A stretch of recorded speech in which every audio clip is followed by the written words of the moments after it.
باللہ من الشیطان الرجیم بسم اللہ الرحمن الرحیم قال اللہ تبارک و تعالی انا انزلناہ فی لیلۃ مبارکہ صدق اللہ العظیم۔ شب قدر اور شب برات کچھ راتیں ایسی ہوتی ہیں جو کہ اللہ جل شانہ نے ہمیں اپنے قرب کے لیے عطا فرمائی ہیں،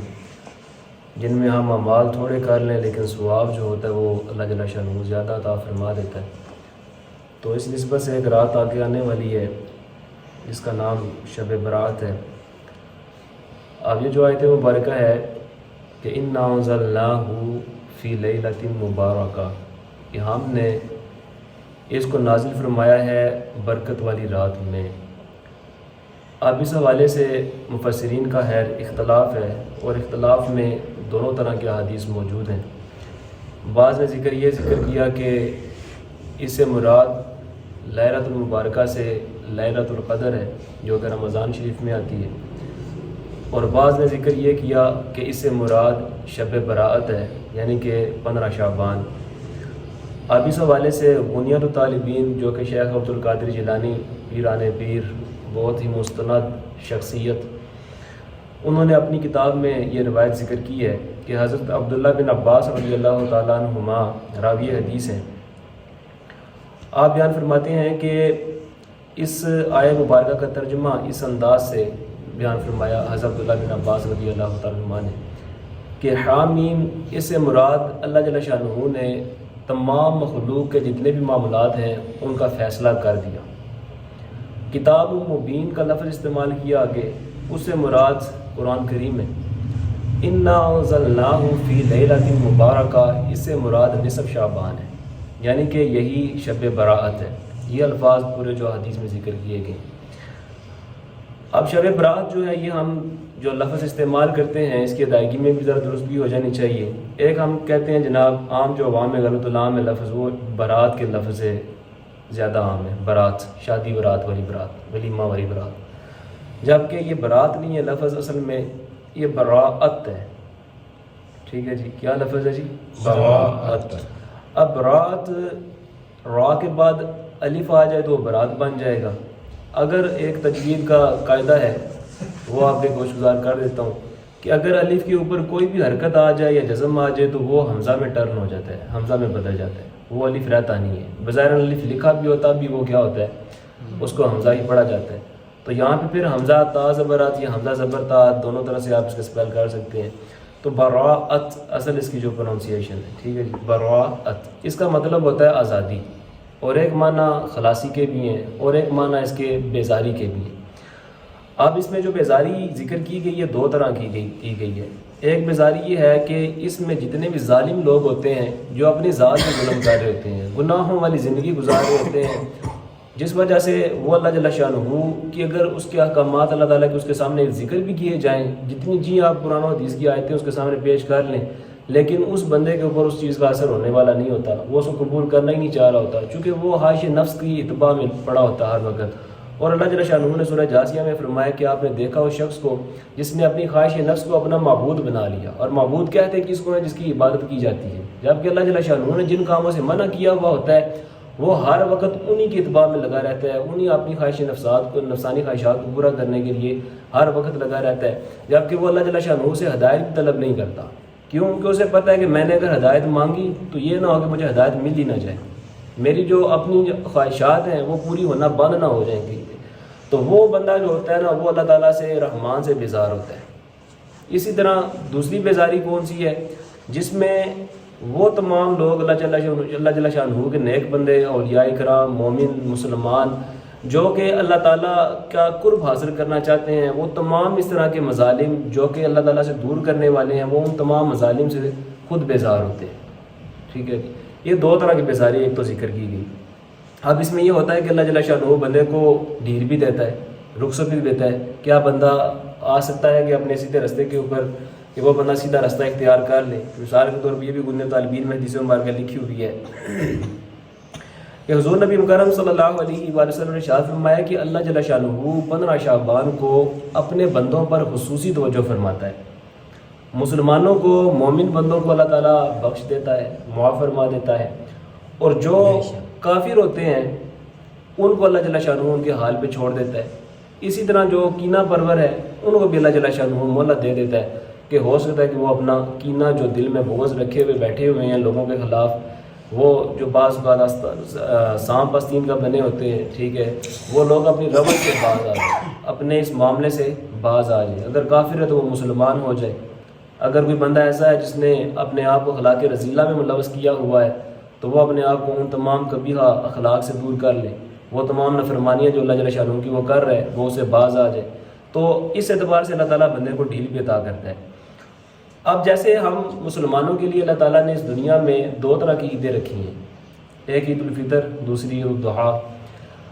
اب اسی طرح اللہ جل شانہ نے دو عیدیں فرشتوں کے لیے بھی رکھی ہوئی ہیں، ایک شب قدر، لیلۃ القدر جسے ہم کہتے ہیں، اور ایک شب برات ہے۔ اب جو فرشتوں کے لیے دو عیدیں رکھی گئی ہیں ان کو اللہ جل شانہ نے رات کے وقت رکھا ہے ان کے لیے،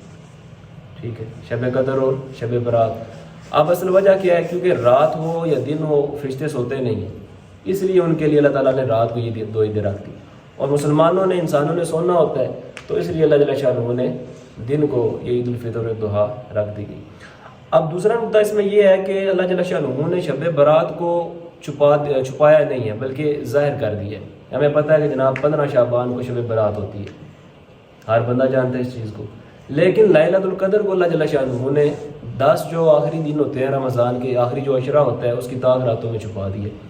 اس میں ڈھونڈنے کا ذکر کیا گیا کہ اس کو تلاش کرو تاک رات کو۔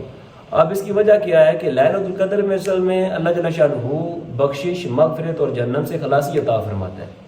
اب اگر کسی بندے کو ہم بتا دیں جناب آپ کی مغفرت ہو گئی ہے، آپ پہ جہنم حرام ہو گئی ہے، اللہ تعالیٰ نے آپ کو بخش دیا ہے، ٹھیک ہے، تو وہ بندہ ہو سکتا ہے اسی کے اوپر اکتفا کر کے بیٹھ جائے، اس کے بعد وہ نیک اعمال کرے ہی نہ۔ جیسے شرح صحیح مسلم کے مقدمے میں ایک حدیث مبارکہ لکھی ہوئی ہے کہ نبی کریم صلی اللہ علیہ وآلہ وسلم تشریف فرما تھے، صحابہ کرام بھی آپ کے سامنے موجود تھے، تو اچانک آپ صلی اللہ علیہ وآلہ وسلم وہاں سے چلے گئے، تشریف لے گئے، اور ایک باغ تھا جس میں کہ پتلی اور تنگ گلی تھی، اس میں سے جھک کر آپ صلی اللہ علیہ وسلم اس میں داخل ہوئے۔ کافی وقت گزر گیا تو صحابہ کرام کے ذہن میں یہ خیال آیا، خاص طور پہ حضرت ابو ہریرہ رضی اللہ تعالیٰ عنہ کے ذہن میں یہ خیال آیا کہ نبی کریم صلی اللہ علیہ وسلم کو کہیں خطرہ نہ ہو، کیونکہ آپ صلی اللہ علیہ وسلم کافی دیر ہوگی ہم سے جدا ہو چکے ہیں۔ تو پھر سب سے پہلے حضرت ابو ہریرہ رضی اللہ تعالیٰ عنہ آپ کی تلاش میں نکلتے ہیں، اور پھر دیگر صحابہ کرام بھی نکل آتے ہیں۔ تو حضرت ابو ہریرہ رضی اللہ تعالیٰ عنہ سمت اسی کی طرف جاتے ہیں، اسی طرف جاتے ہیں جس طرف نبی کریم صلی اللہ علیہ وسلم تشریف لے کے گئے تھے، یعنی کہ اسی پتلی گلی کی طرف آپ گئے، اسی میں سے گزر کر جھک کر آپ اندر داخل ہوئے جہاں پہ آگے باغ آتا تھا۔ تو جب یہ وہاں پہ پہنچے تو نبی کریم صلی اللہ علیہ وسلم نے دریافت فرمایا کہ کون ہے؟ پھر آپ نے عرض کی کہ میں آپ کا غلام ابو ہریرہ ہوں۔ تو پھر عرض کرنے لگے حضرت ابو ہریرہ رضی اللہ تعالیٰ عنہ کہ یا رسول اللہ صلی اللہ علیہ وآلہ وسلم، آپ اچانک ہم میں سے چلے گئے تھے اور کافی دیر گزر گئی تھی، اور سب سے پہلے مجھے اس بات کا خیال آیا اور میں آپ کی تلاش میں نکلا۔ تو پھر آپ صلی اللہ علیہ وسلم نے اپنے نالین مبارک ان کو دیے، انہوں نے اپنے ہاتھ میں پکڑے اور فرمایا کہ جو تمہیں کلمہ گو ملتا ہے اسے جاؤ جنت کی بشارت دیتا، جو بندہ بھی کلمہ گو ملتا ہے اسے جنت کی بشارت دے۔ آپ آتے ہیں، آتے ساتھ پہلا سامنا ان کا حضرت عمر فاروق رضی اللہ تعالیٰ عنہ کے ساتھ ہوتا ہے۔ تو وہ جب دیکھتے ہیں پوچھتے ہیں کہ آپ نے نالین مبارک اٹھائے ہوئے ہیں نبی کریم صلی اللہ علیہ وسلم کے، تو وہ عرض کرتے ہیں کہ حضور نبی مکرم صلی اللہ علیہ وآلہ وسلم نے مجھے حکم دیا ہے کہ جاؤ یہ میرے نالین لے جاؤ، اور جو بندہ رستے میں کلمہ کو نظر آئے اسے جنت کی بشارت دے دو۔ یہ الفاظ سننے کی دیر تھی تو حضرت عمر رضی اللہ تعالیٰ عنہ نے ایک تھپڑ لگایا حضرت ابو ہریرہ رضی اللہ تعالیٰ عنہ، اور وہاں پہ وہ رونے لگ پڑے۔ یعنی کہ ایک بات اس طرح کی ان کے کانوں میں پڑی کہ یہ کیسے ہو سکتا ہے کہ ایک چھوٹے سے کام کی، ایک چلے کلمہ پڑھنے کی وجہ سے بندہ سیدھا سیدھا جنت میں چلا جائے، ٹھیک ہے، اور اس کے بعد وہ ہو سکتا ہے کہ اپنے اعمال سے رک جائے۔ تو وہ خیر اس ذہنیت سے لے کے چلے گئے نبی کریم صلی اللہ علیہ وسلم کے پاس شکایت حضرت ابو ہریرہ رضی اللہ تعالیٰ عنہ پہلے کہ حضرت عمر رضی اللہ تعالیٰ عنہ مجھے مارا ہے، تو پیچھے پیچھے حضرت عمر رضی اللہ تعالیٰ عنہ کی تشریف لے گئے۔ جب وہ وہاں پہ پہنچے تو ادھر جا کے جب نبی کریم صلی اللہ علیہ وسلم کو بتایا گیا تو آپ صلی اللہ علیہ وسلم نے دریافت کیا حضرت عمر رضی اللہ تعالیٰ عنہ سے کہ کیا واقعی ایسا آپ نے کیا ہے؟ تو انہوں نے کہا کہ یا رسول اللہ صلی اللہ علیہ وسلم، کیا ایسا اگر ہوا کہ اگر ہم ہر ایک بندے کو اس طرح خوشخبری دینے لگ پڑیں کہ تم کلمہ پڑھو اور جنت میں چلے جاؤ، اس طرح تو لوگ عمل کرنا ہی چھوڑ دیں گے۔ تو پھر وہاں پہ نبی کریم صلی اللہ علیہ وسلم نے خاموشی اختیار کی۔ تو جہاں بھی آپ صلی اللہ علیہ وسلم خاموشی اختیار کریں، اب انبیاء غلط بات پہ خاموش تو نہیں رہتے، تو جہاں پہ خاموشی اختیار کرے اس کا مطلب یہ ہوتا ہے کہ وہ بھی امت کے حق میں ہے، یعنی کہ وہ جو بات حضرت عمر رضی اللہ تعالیٰ نے کی ہے وہ بالکل اپنی جگہ پہ بجا تھی۔ تو اس لیے اللہ جل شانہ نے اسی طرح جو لیلۃ القدر ہے اس کو کیا چھپا کے رکھا، ٹھیک ہے، اس کو ظاہر نہیں کیا کہ یہ نہ ہو کہ لوگ اس کی مغفرت اور بخشش اور جہنم سے خلاصی کے اس قافلہ جو بھی جس کو اللہ تعالیٰ نے عطا فرمانا ہے یہ انعام، وہ سن کے یہ نہ ہو کہ وہ اسی پہ اکتفا کر کے بیٹھ جائے اور اعمال کرنا چھوڑ دے۔ اور پھر اللہ جل شانہ نے جو شب برات ہے اس کو ظاہر کر کے رکھا ہے، کیونکہ اس میں فیصلے اور قضاء کی رات ہے، یہ قہر کی رات ہے، اس میں ہر ایک اعتبار سے فیصلہ ہو جانا جناب کس نے کیا کرنا ہے، کب مرنا ہے، پورے سال کے معاملات جو ہوتے ہیں نا وہ سارے کے سارے طے ہو جانے ہوتے ہیں، جس کی اللہ جل شانہ ثواب عطا فرما دیتا ہے۔ کوئی بندہ ایسا ہوتا ہے جو کہ ثواب سے محروم رہ جاتا ہے، کسی کو اللہ تعالیٰ عزت اور احترام اور مکرم والی جگہ پہ پہنچا دیتا ہے، کوئی بندہ ذلیل اور مردود ہو جاتا ہے۔ تو اسی طرح کوئی بندے ایسے ہوتے ہیں کہ جن کے باقاعدہ جو کفن ہوتے ہیں وہ بازاروں میں سیدھے جا چکے ہوتے ہیں، لیکن وہ بازاروں میں لوگ خود جو ہوتے ہیں اس طرح دندناتے ہوئے غرور و تکبر کے ساتھ معاشرے میں پھر رہے ہوتے ہیں، ان کو اپنی فکر ہی نہیں ہوتی، لوگ اپنی مکانوں کی تعمیرات میں لگے ہوتے ہیں، جبکہ اس کا 2 گز کا جو ٹکڑا زمین کا ہے وہ اس کی قبر کشائی جو ہوتی ہے وہ کر دی جاتی ہے۔ تو یہ سارے کے سارے معاملات جو ہوتے ہیں وہ اس رات کو طے پا دیے جاتے ہیں۔ حضرت حسن بصری رحمہ اللہ، آپ جب شب برات ہوتی 15 شعبان نصف شعبان ہوتی تو جب گھر سے باہر نکلتے آپ رات کو تو آپ کا چہرہ ایسے دکھائی دیتا تھا جیسے ابھی ان کو قبر میں سے دفن کر کے باہر نکالا گیا۔ تو کسی شخص نے پوچھا کہ اس کی کیا وجہ ہے، تو انہوں نے کہا کہ جو بندہ ایک سمندر میں ہو اور اس کی کشتی ٹوٹ جائے سمندر میں ہی، وہ مجھ سے زیادہ مصیبت میں مبتلا نہیں ہے اس وقت۔ اس کی وجہ یہ بتائی کہ جو میرے گناہ ہیں وہ یقینی ہیں کہ مجھے پتہ ہے میں نے فلاں گناہ کیا ہو، اور اس کے بعد جو میں نے نیکیاں کی ہیں مجھے اس کا پکا یقین حاصل نہیں ہے، پتہ نہیں وہ قبول ہوتے بھی کہ نہیں ہوتے۔ تو یہ ان لوگوں کا اصل میں تقویٰ تھا، خشیت الہی تھی، ڈر اور خوف تھا، حقیقت پسندی دل میں واقعی اللہ تعالیٰ دیکھ رہا ہے۔ میں نے خود اکیلے جناب یہ نہیں ہے کہ میں نے اعلان جس کا سنی صرف اس سے نہیں مرنا تھا، یا میں جس کی باتیں ابھی سن رہا ہوں جناب قہر و غضب کے اعتبار سے کسی کو ثواب دے دیا گیا، کسی کو عذاب دے دیا گیا، کسی کو جنت ملے گی، کسی کو جہنم مل گئی۔ ہمارے ذہنوں میں کیا ہوتا ہے کہ دور کے بندے جو ہوتے ہیں نا گلیوں میں پھر رہے ہوتے ہیں، ہمارے ذہن میں وہ لوگ پھر رہے ہوتے ہیں، جبکہ ان میں ہم بھی شامل ہیں، ہمارا بھی انہی میں شمار ہے۔ کیا پتا کہ آج ہم یہاں پہ بیٹھے ہوئے ہیں، کل ہمیں قبر جناب آج رات بستر پہ گزارے اور کل صبح ہماری آنکھ قبر میں کھلی۔ کوئی بندہ کسی کے پاس کوئی گارنٹی نہیں ہے، کوئی بندہ اسٹامپ پیپر پہ سائن نہیں کروا کے جناب میں نے اتنے سال زندہ رہنا ہے۔ تو یہ اللہ جل شانہ کے نبی ابن طالبین میں حدیث مبارکہ لکھی ہوئی ہے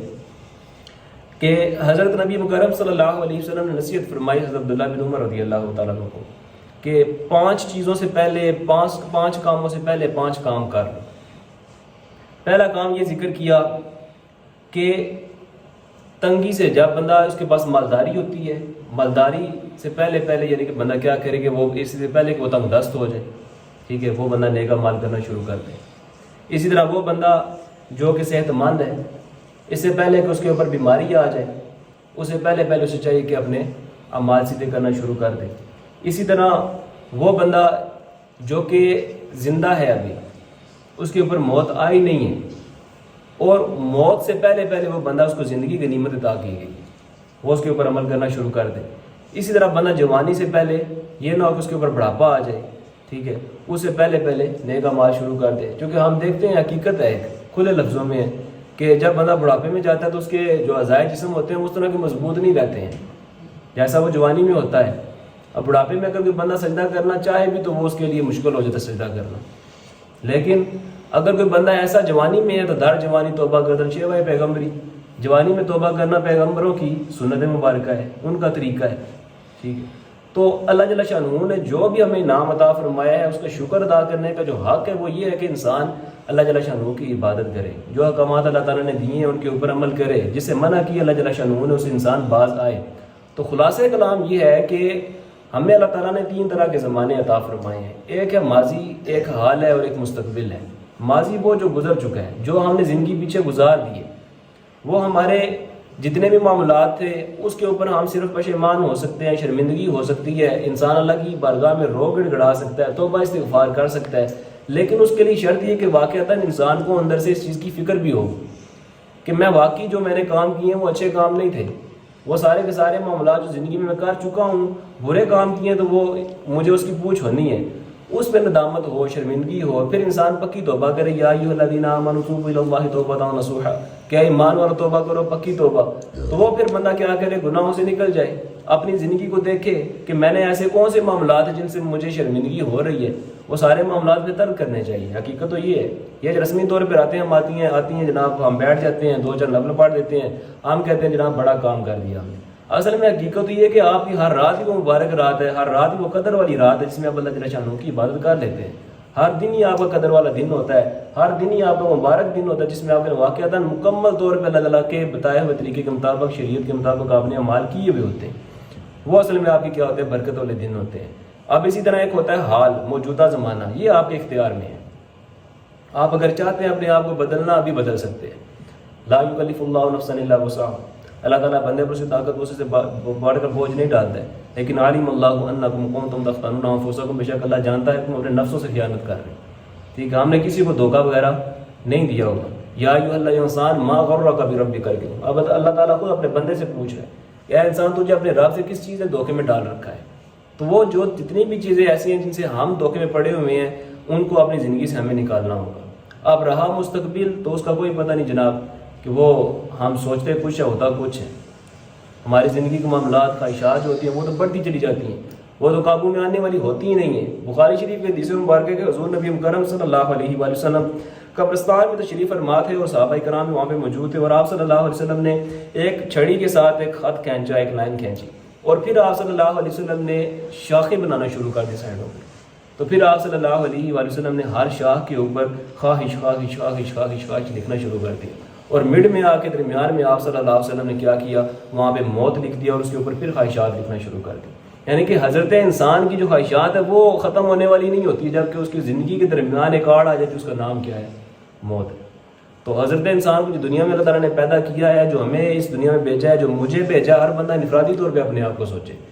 ٹھیک ہے، کہ میں نے واقعتاً جو مسلمان ہونے کا حق تھا دنیا میں آنے کا وہ حق ادا کر رہا ہوں، یا پھر ویسی جناب اپنی موج میں مستی میں جس طرح جیا ہے جناب، جو اچھا لگا وہ لے لیا، حکم قبول کر لیا، جس پہ مجھے سختی منظور نہیں ہے میں اسے چھوڑ رہا ہوں. ٹھیک ہے، یہ کوئی قانون قاعدہ نہیں ہے. اللہ کی جو رحمت ہے ضرور بے ضرور ملتی ہے، لیکن ان لوگوں کو ان رحمت اللہ قریب من المحسنین، کہ اللہ کی جو رحمت ہے وہ نیکوکاروں کے نزدیک ہے، بدکاروں کے نزدیک نہیں ہے. تو خلاصہ کلام یہ ہے کہ ہمیں جو اللہ تعالیٰ نے اس دنیا میں بھیجا ہے، اس کا مقصد جو ہے اس کو حقیقی معنی میں سمجھنا چاہیے، اور حقیقی معنی میں اس کا حق بھی ادا کرنا چاہیے. تو فقط ہے کہ حقیقت ہے شہریار، انا للہ و انا الیہ راجعون.